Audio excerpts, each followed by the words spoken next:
कोमल, यदि इससे कथा सुनाने में भूल हो गई और शनि देव की दृष्टि इस पर पड़ गई तो इसकी तो 7.5 ही लग जाएगी। अपना उत्साह नियंत्रण में रख तू। यदि उनकी दृष्टि करुण के स्थान पर हम पर पड़ गई तो? मैं नहीं जानता कि मैं अपने भाइयों को यहाँ से सुरक्षित कैसे ले जा पाऊंगा, पर अभी मुझे उस बारे में सोचना भी नहीं चाहिए, क्योंकि माँ कहती है कोई भी कार्य एकाग्रता के साथ करना चाहिए। इधर उधर की बातों में मन को भटकने नहीं देना चाहिए। हे प्रभु, मेरा साथ दीजिएगा।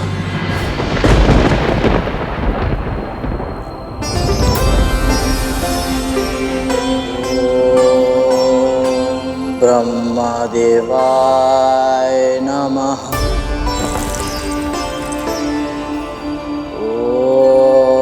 ओम लक्ष्मी नारायणाय नमः। ओम उमा महेश्वराभ्याम नमः। आज तुझे जो कथा सुनाऊंगी उसका महत्व अब तक की सभी कथाओं से अधिक है, क्योंकि ये कथा है न्याय को तरसते एक ऐसे बालक के जीवन की जो आगे चलकर न्याय का देवता बना। ये कथा है शनिदेव की।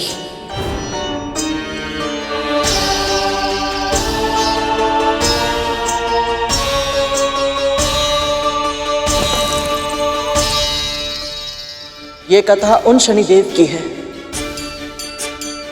जिन्हें देवों के बीच अपना उचित स्थान प्राप्त करने के लिए बहुत संघर्ष करना पड़ा था।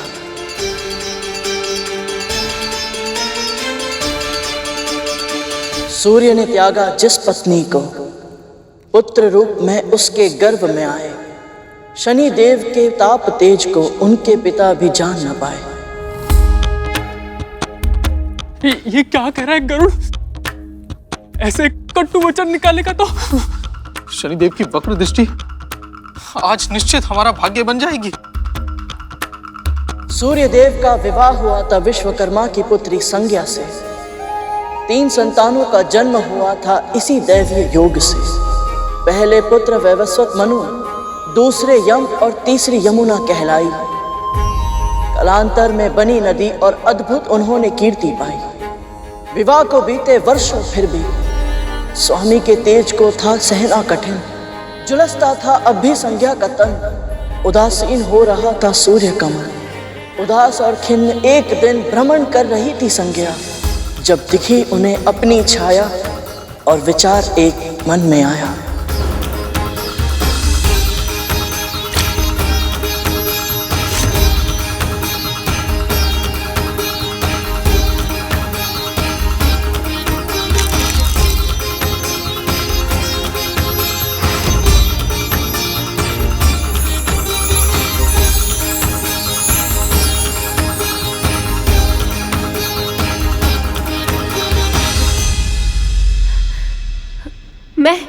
मैं स्त्री बन गई।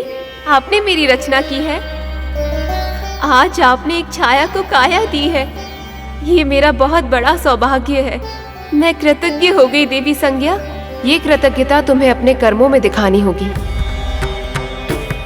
जिस जीवन को तुम अपना सौभाग्य मान रही हो वो मेरा उपकार है और तुम्हें उसका ऋण चुकाना होगा। तुम मेरी छाया हो, मेरे हर आदेश का पालन करना होगा तुम्हें। मुझे स्वीकार है देवी। मेरे लिए अपने स्वामी सूर्यदेव का तेज सहन करना बहुत कठिन है, इसलिए तुम्हें मेरे स्थान पर उनकी पत्नी संज्ञा के रूप में उनकी सेवा करनी होगी। स्मरण रहे, उन्हें हमारा ये भेद पता नहीं चलना चाहिए।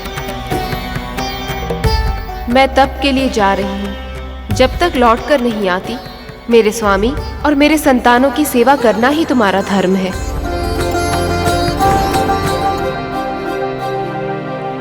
थी संज्ञा छाया जैसे बहने हो दो, सब कार्य साथ में करती थी। हर क्षण साथ में रहती, जीवन जीती और साथ में हंसती थी। छाया थी निर्दोष और सौम्य। उन्हें संज्ञा की योजना का आभास न था। स्नेह संबंध नहीं, बस स्वार्थ का नाता है, ऐसा उनको विश्वास न था। पति सेवा की, संतानों का ध्यान रखा, मौन रही और सब कुछ सहा। साथ है जो वो पत्नी नहीं और कोई है। सूर्य को ये आभास न था, वो उनका तेज भी सहती, ध्यान भी रखती, घर का सारा कार्य भी था। अपनी कर्तव्य निष्ठा से छाया ने स्वामी का मन मोह लिया था। दोनों को साथ ला रहा था, ये नियति का अवश्य कोई संकेत था। अग्नि और वायु साथ साथ थे, संबंध तो फिर होना ही था। पंख लगा के उड़ जाता सुख में समय, सृष्टि का यही नियम है। दुर्दिन छाया के आरंभ हुए तब, जब पता चला वो गर्भवती है। जो ही संध्या को मिली सूचना कि सूर्य और छाया ने प्रेम का समागम किया, बस बहुत हुआ, अब जाओ मेरे जीवन से। उन्होंने ईर्ष्या में छाया को आदेश दिया, पर छाया तो प्रेम में रमी हुई थी। उन्होंने वचन दिया, मैं तुम्हारे पति से दूर रहूंगी, इस भावी माँ को एक कोने में रहने दो। संध्या को ये भी स्वीकार न था, आवेश में थी, छाया से झगड़कर वन चली गई। छाया ने संध्या को ढूंढने के लिए वन को प्रस्थान किया, पर उनकी कहा सुनी में हो गया था सूर्य को संदेह। उन्होंने छाया का पीछा किया।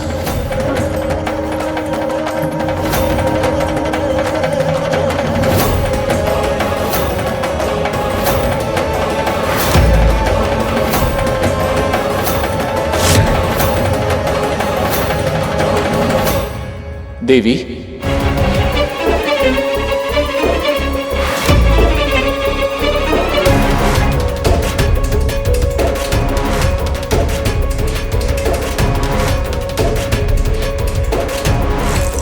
संज्ञा, प्रणाम स्वामी।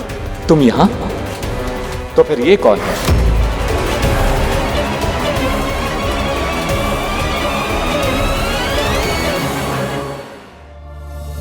छाया है, तुम्हारी छाया।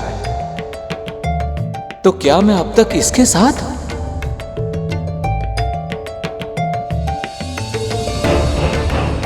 परंतु तुम इस निर्जन स्थान पर क्या कर रही हो प्रिय? आओ मेरे साथ सूर्यलोक लौट चलो।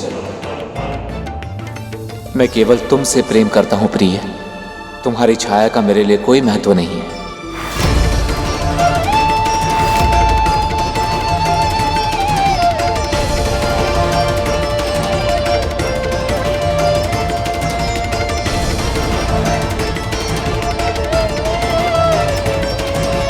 ये कहकर आपने मेरे हृदय से बहुत बड़ा बोझ उतार दिया है स्वामी। मैं आपका तेज सहन नहीं कर पा रही थी, इसीलिए मुझे छाया की सहायता लेनी पड़ी। लेकिन अब मैं आपसे और अधिक दूर नहीं रह सकती। आप शीघ्र ही मेरे पिताजी के पास जाइए, वो अवश्य ही इसका कोई उपाय निकालेंगे, जिससे आपका ये भीषण तेज मेरे लिए समस्या ना बन सके और मैं फिर से आपकी प्रिय बनकर अपने सूर्यलोक लौट सकूं। मैं शीघ्र ही समाधान के साथ वापस आऊंगा। देव, मेरे साथ ऐसा अनर्थ मत कीजिए देव। मैंने आपको अपना प्रियतम माना है, पति समझकर ही आपकी सेवा की है, आपको अपना सब कुछ सौंप दिया है देव। मुझे अपने चरणों में स्थान दीजिए देव।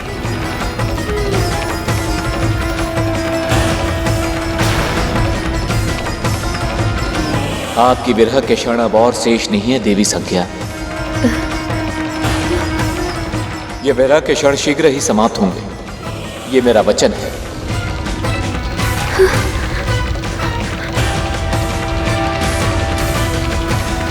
स्वामी,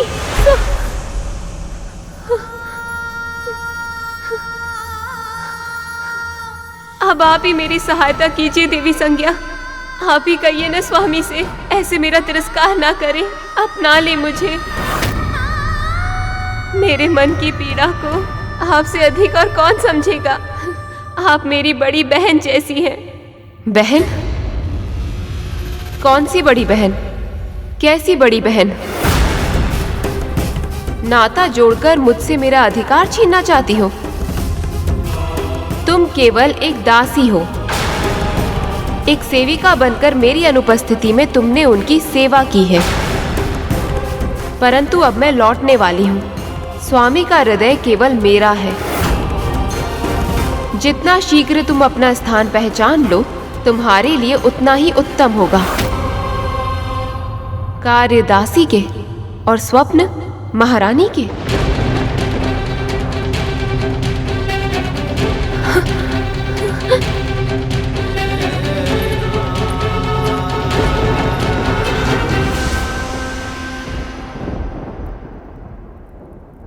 संसार में सबसे गंभीर घाव हमें वही देते हैं जिनके बारे में हम कल्पना भी नहीं करते कि वो हमें कभी कष्ट भी पहुंचा सकते हैं। छाया संज्ञा की साथी थी, दिन रात साथ ही रहती थी, पर तू अपनी है, तुझे कभी ना छोड़ूंगी जो कहती थी। उन्हीं संज्ञा ने स्वार्थ को साधा, छाया का उपयोग किया, पर जब छाया को आवश्यकता थी प्रेम की और प्रियजनों की, मृत्यु वचनों की सुख सुविधा की, अपने स्वास्थ्य की देखभाल की, ऐसी गर्भावस्था में संज्ञा ने उन्हें स्वयं से और सूर्यदेव से भी दूर किया। वो अनव्यायी थी और अवांछित भी, सब उन्हीं को ताने देते थे। दुख उनका पहचाने कौन, बस कटु वचनों की वर्षा करते थे। छाया अपमान का विष पी जाती, सब सहकर भी इस आशा में मौन रह जाती। जब सूर्य पुत्र के बारे में जानेंगे तब सम्मान मिलेगा, तब स्वामी पहचानेंगे।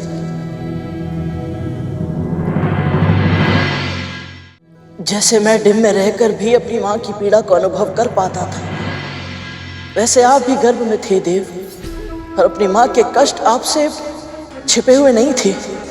पल पल प्रतीक्षा की धूप में जलती छाया कि सूर्यदेव कब लौट कर आए, सब कष्टों की परीक्षा उनकी कब समाप्त हो, कब स्वामी उनको अपनाए। विश्वकर्मा ने सूर्य का एक अंश काट कर अलग किया, तब संज्ञा सहन कर पाई। आपका ताप कुछ कम हुआ, अब हम साथ रहे, कहकर वो घर लौट आई। पहले संज्ञा ने धुतकारा था, अब हृदय के स्वामी ने भी छाया को छोड़ा, त्याग किया। तिरस्कृत अपमानित गर्भवती छाया वन को चली। उन्होंने तपस्या करने का निश्चय किया। ओम नमः शिवाय, ओम नमः शिवाय, ओम नमः शिवाय, ओम नमः शिवाय, ओम नमः शिवाय, ओम नमः शिवाय, ओम नमः शिवाय, ओम नमः शिवाय। ओम तत्पुरुषाय विद्महे महादेवाय धीमहि तन्नो रुद्रः प्रचोदयात्। ओम तत्पुरुषाय विद्महे महादेवाय धीमहि तन्नो रुद्रः प्रचोदयात्। ओम तत्पुरुषाय विद्महे महादेवाय धीमहि तन्नो रुद्रः प्रचोदयात्।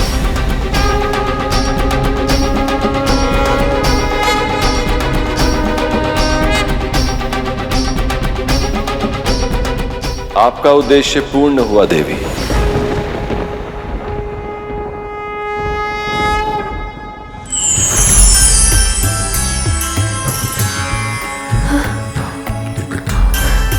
आपकी तपस्या सफल हुई। प्रभु, प्रभु आप मेरे सामने।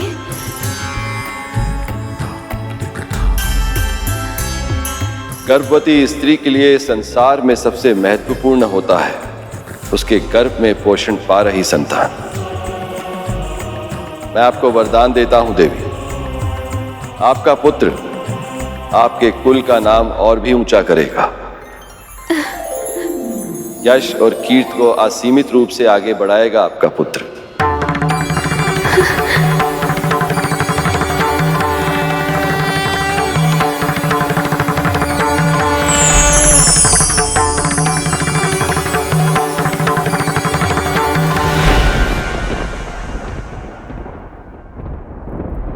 स्त्री के जीवन में चाहे कितने भी कष्ट क्यों ना हो, उनके प्रथम संतान के जन्म लेने के बाद वो सारे कष्ट, सारी विपदाएं, पीड़ाएं, ताने, अपमान, सभी दुख समाप्त हो जाते हैं।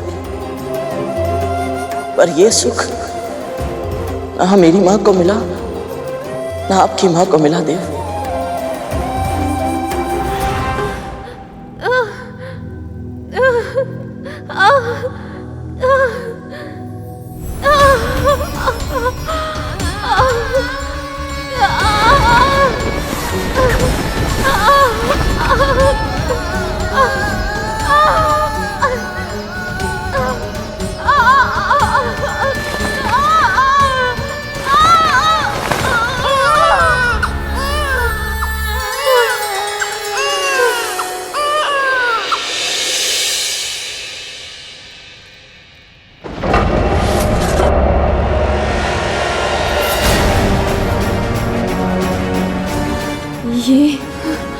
ये कैसे हो गया? सूर्य देव तो संसार को प्रकाश का उपहार देते हैं और उनका अपना पुत्र अंधकार से भी अधिक गहरा। कैसे? क्या वो इसे अपनाएंगे?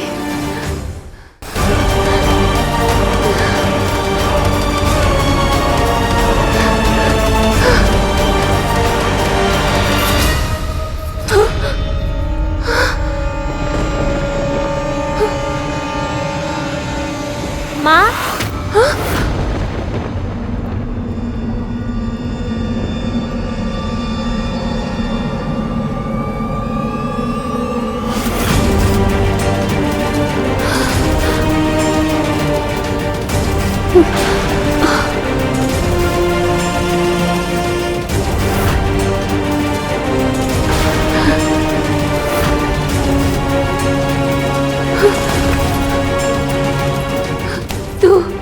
तो इतनी शीघ्र, इतना बड़ा कैसे?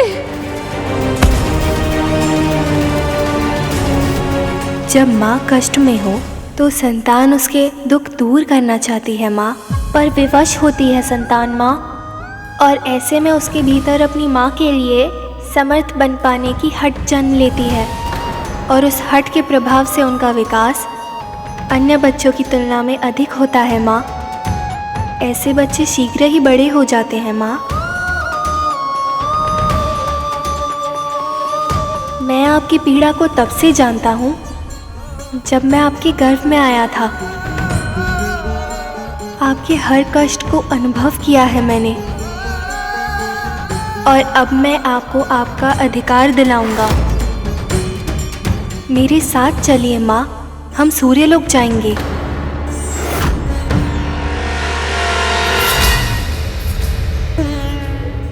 हर पुत्र यही चाहता है कि वो अपनी माँ के आंसुओं को पोंछ पाए, उनकी हर पीड़ा, हर कष्ट को समाप्त कर पाए, उन्हें वो सम्मान दिला पाए जिसके वो योग्य है। माँ के चरणों में पुत्रों का स्वर्ग होता है, और ये बात आपसे अधिक और कौन समझ सकता है देव। सत्य का प्रकाश अपने भीतर भरकर आप अपने पिता से मिलने गए, पर वहां जो हुआ वो आपकी कल्पना से परे था।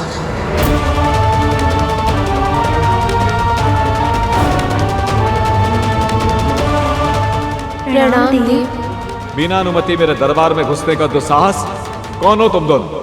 मैं देवी छाया और आपका पुत्र शनि हूँ, और आज यहाँ अपनी माँ को इनका अधिकार दिलाने आया हूँ। अधिकार की चर्चा ये सबोध मुख से। भूल तुम्हारी नहीं, तुम्हारी माता की। जब तुम्हें ही अपना उचित स्थान स्मरण नहीं रहा तो अपने बालक को क्या सिखाओगे? तुम्हारी रचना एक विशेष उद्देश्य के लिए की गई थी। यदि वो उद्देश्य ही समाप्त हो गया तो तुम्हारा अस्तित्व भी समाप्त हो जाना चाहिए था। कैसे छाया, कैसे एक पर पुरुष के साथ संबंध बना पाई तुम? कैसे उस पुरुष की सैया सुसज्जित कर पाई जिस पर तुम्हारा कोई अधिकार ही नहीं?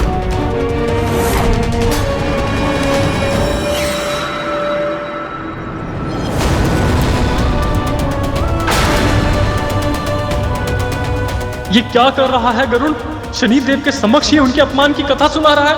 अब गरुड़ को इनकी वक्र दृष्टि से कोई नहीं बचा सकता।